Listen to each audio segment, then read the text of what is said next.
Hablarles sobre la terapia racional emotivo-conductual. Esta terapia va de la mano de la psicoterapia, que con ella lleva a la terapia racional y la terapia racional emotiva. Fue creada por el psicólogo estadounidense Albert Ellis, y en su evolución Albert hablaba de crear un instituto que luego de los años en 1955 lo crea en Nueva York, con la finalidad de introducir nuevos psicólogos para con ello llegar y avanzar en nuevos aportes en su teoría y crear nuevas teorías. En una de sus teorías él habla del vínculo entre pensamiento y mente y emoción. Él dice que para que una emoción se lograse, primero tenía que ser un pensamiento, y para que el pensamiento surgiera tenía que llevarse de la mano los dos, o sea que las dos partes eran fundamentales. En su fundador encontramos a Albert Ellis, que nació en Burgos en 1915. Su teoría fue la terapia racional emotiva conductual. En esta él aporta tres ramas, por así decirlo, y la llamó ABC. En la primera encontramos los acontecimientos. Los acontecimientos eran las emociones que se desarrollaban pero que no llevaban ningún fruto. Era una cosa que se hacía pero no tenía ningún valor sentimental o ningún valor específico.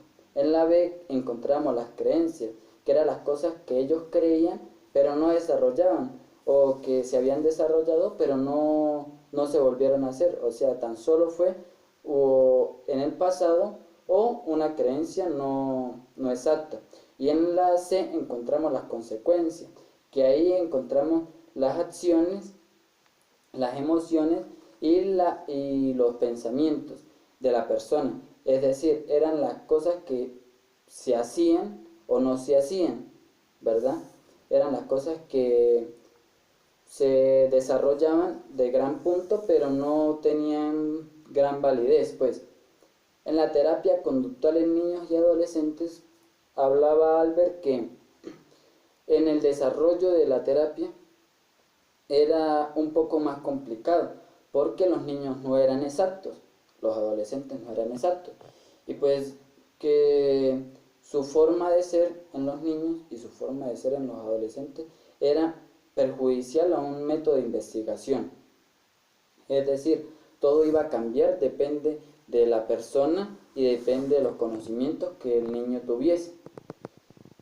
En las exigencias absolutas, él decía que eran las cosas que uno se proponía, la persona que era lo que se proponía, es decir, los pensamientos de uno ahora, atrás, o sea en el pasado, y los pensamientos a futuro, que era lo que era pienso, actúo o siento.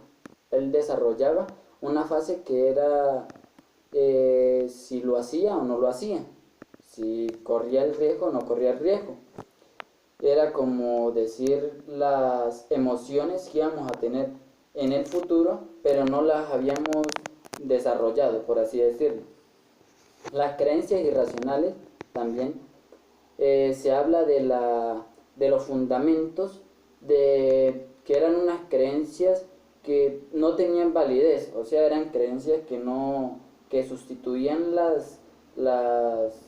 los métodos de estudio, y que por tal manera las personas no se desarrollaban en estas creencias. Eran creencias de que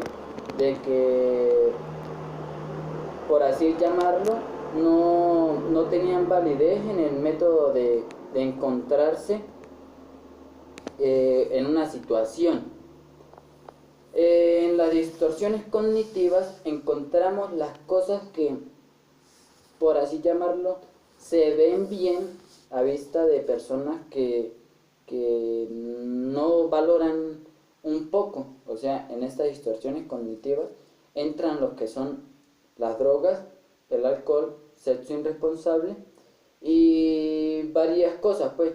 Entonces, estas son Ellis desarrollaba una terapia que era era fundamental, o sea, era con terapeutas, y él desarrollaba y decía que todo lo que el personaje, la persona hiciera, era porque era inspirado para que lo lograse hacer.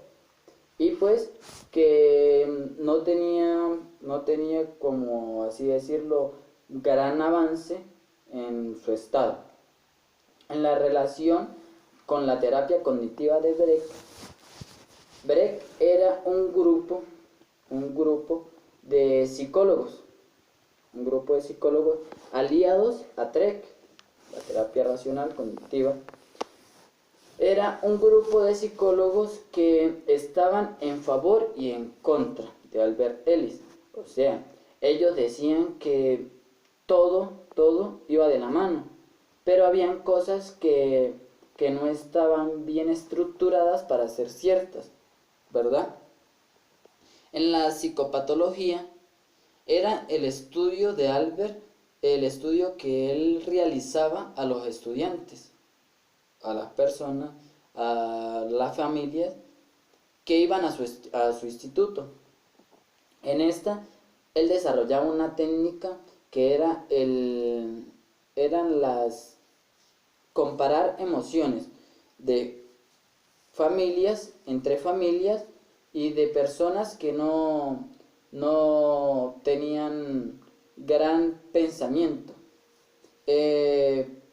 Por decir, en esta también, en la psicopatología, Albert desglosó lo que era el ABC otra vez. Él decía que en esta rama era importante lo que era la introducción de su teoría, o sea, las creencias de las personas, y ver su antepasado, ver de qué estaba hecha la estructura de la persona. En los resultados clínicos y en los impactos, Albert habla de un mecanismo, por así llamarlo, de un gran periodo de tiempo. O sea, él desde que empezó su teoría, ¿verdad? En 1985, él empieza a hacer estudios clínicos que llevan con él a los impactos que eran la frecuencia, los temores, fobia, la timidez, ya por así llamarlo. O sea, todas las personas iban a tener un mecanismo diferente y un impacto diferente. O sea, entre familias se desarrollaron técnicas y pues al final todo fue diferente. En los cambios filosóficos profundos se busca el cambio, ¿verdad? El cambio de encontrarse los pensamientos, encontrarse el razonamiento de las personas. Es decir, todas las personas iban con alguna discapacidad mental, psicológica, y pues ellos encontraban cualquier defecto o cómo ayudarlo, colaborar, para así decirlo, en esta pues. La ecopatología era el resultado final, el resultado que se hacía después de la psicopatología, era el resultado que daba ya después de los estudios, el resultado que arrojaba las muestras de, por así decirlo, los exámenes que se habían implantado. También se podría decir que en estos exámenes fueron ocurrencias y fueron dichosos, por así decirlo, porque ya después, desde 1950, que fue el gran inicio, hasta la actualidad, se han involucrado en la teoría de Albert más de 250 psicólogos, y en Nueva York el Instituto de Albert está en funcionamiento todavía. Para culminar, tenemos un pensamiento de este gran psicólogo, y decía: el que una persona se sienta angustiada o deprimida es fruto de una filosofía dogmática y exigente, en la que las cosas tienen que suceder como el individuo quiere. Muchas gracias, esta fue toda mi exposición.